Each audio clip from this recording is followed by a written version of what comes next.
We've got also no further rate hike from the Fed in the pipeline. I do, however, believe we've got to start looking at 2024, right? There is a lot of fretting around, is there going to be another rate hike now this month or not?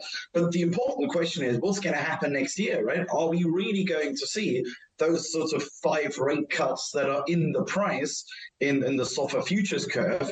I think that's much, much more important, right? If we think about whether it's going to be one more or less, if you think about, buying high yield credit, buying equities, buying tech stocks, buying the growth stocks overall, the question is not so much really around the September hike, yes or no.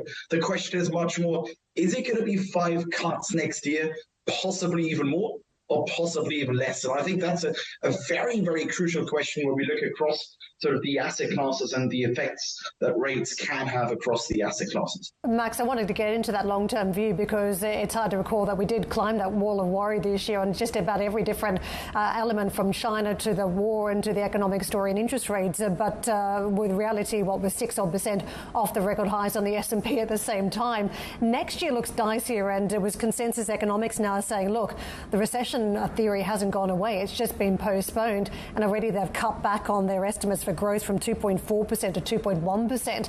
Could a recession happen at some stage next year?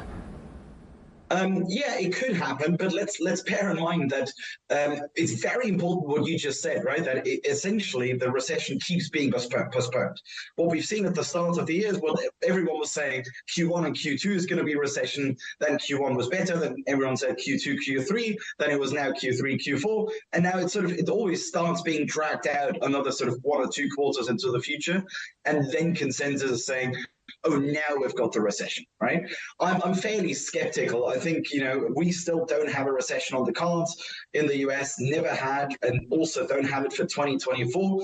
In fact, when we look at some of the data right now, particularly around the manufacturing sector in the US, there are some signs that really the manufacturing sector can pick up a bit further steam, right? When we look at, regional Fed surveys, look at capex intentions, look at the outlook for new orders, those subcomponents in regional Fed surveys, they all look a little bit better, and they all do signal that there is actually perhaps a little bit of upside risk still, even for 2024.